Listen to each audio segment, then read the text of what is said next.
Assalamualaikum warahmatullahi wabarakatuh. Perkenalkan, nama saya Fitriani Asdullah, Standbook 130 2018-0008 dari kelas B1. Baik, saya akan mempresentasikan jurnal yang dengan judul Implementasi Model Simulasi Sistem Dinamis Terhadap Analisis Kemacetan Lalu Lintas di Kawasan Pintu Masuk Pelabuhan Tanjung Priuk. Yang pertama, apa yang mau disimulasikan? Yang kedua, kenapa menggunakan sistem dinamik terhadap penelitian tersebut? Kedua, variabel yang signifikan yang bisa mempengaruhi penelitian tersebut. Yang kedua, hasil penelitiannya. Yang pertama, apa yang disimulasikan? Yang akan disimulasikan pada jurnal ini adalah analisis kemacetan lalu lintas di kawasan pintu masuk Pelabuhan Tanjung Priuk. Selanjutnya, mengapa menggunakan sistem dinamik? Pada pendekatan yang dilakukan dalam kegiatan ini adalah pendekatan sistem.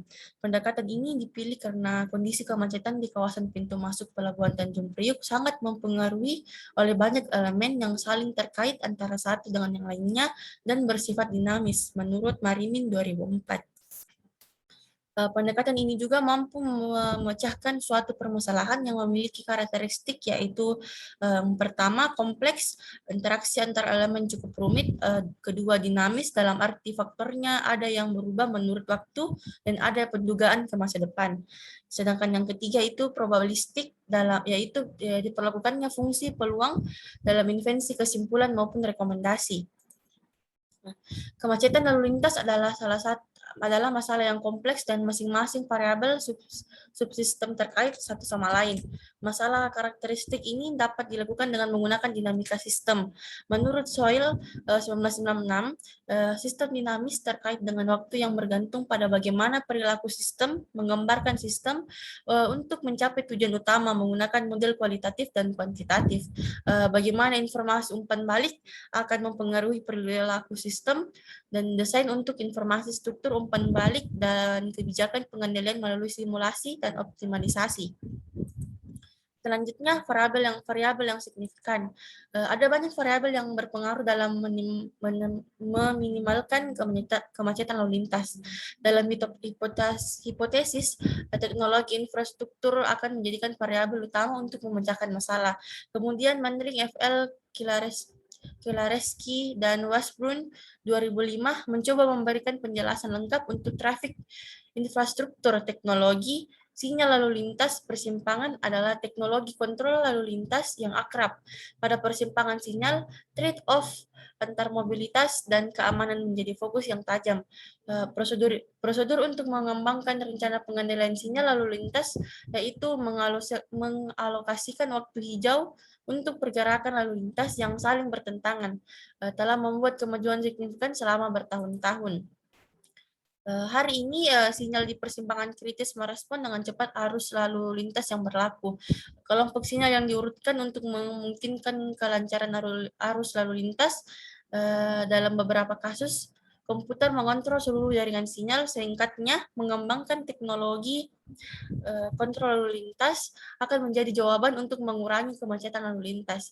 Kemacetan lalu lintas masih dipengaruhi lagi oleh rendahnya kinerja lembaga-lembaga yang bertanggung jawab penyelenggaraan transportasi perkotaan yang merupakan permasalahan struktural, di samping tidak adanya keterpaduan antara perencanaan tata guna lahan dan perencanaan transportasi, rendahnya kinerja pelayanan angkutan umum, serta rendahnya tingkat disiplin pemakai jalan, menurut Soekarto 2006.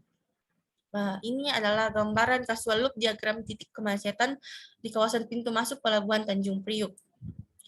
Diagram ini akan mengungkapkan tentang kejadian hubungan sebab akibat antara subsistem model kemacetan dan antara faktor dalam setiap subsistem tersebut. Ke dalam bahasa gambar tertentu, diagram ini digunakan untuk membentuk struktur dari model kebijakan dalam bentuk diagram lingkar sebab akibat. Hasil pembahasannya, pada gambar ini penyebab kemacetan ada di Jakarta Utara, Berdasarkan pengamatan dan interview dengan beberapa stakeholder yang dilakukan di Jakarta Utara, hal utama yang menyebabkan tingkat kemacetan di Jakarta Utara tinggi adalah volume kendaraan truk kontainer yang masuk ke kawasan kota dan menumpuknya kendaraan berbadan besar di pintu masuk Pelabuhan Tanjung Priuk, yang menyebabkan efek berantai kemacetan di Jakarta Utara. Riset ini berupaya untuk mengantisipasi salah satu sumber kemacetan pada pintu masuk dan keluar dari pelabuhan Tanjung Priuk. Penyebab kemacetan lalu lintas yang terjadi di kawasan pintu masuk Pelabuhan Tanjung Priuk disebabkan oleh beberapa hal, antara lain tidak sinkronnya informasi antara stakeholder yang memanfaatkan jasa pelabuhan, sehingga penjadwalan yang ada selalu bersifat darurat hanya pada saat closing kapal, sehingga memungkinkan kemacetan yang masif pada hari Rabu, Kamis, dan Jumat. Yang kedua, penyebaran penjadwalan aktivitas ekspor dan impor yang tidak seimbang, sehingga aktivitas loading dan unloading akan menumpuk pada hari tertentu. Yang ketiga, ketidakseimbangan antara kapasitas jalan yang dengan jumlah kendaraan yang melalui kawasan tersebut. Yang keempat, manajemen pengelolaan lalu lintas kawasan yang tidak memaksimalkan utilitas teknologi informasi. Kebijakan yang mendukung proses penumpukan kontainer di lokasi staking area pelabuhan. Ini merupakan gambar hasil simulasi model sistem dinamis. Sekian pembahasan saya tentang jurnal tersebut. Wabillahi taufiq wal hidayah. Wassalamualaikum warahmatullahi wabarakatuh.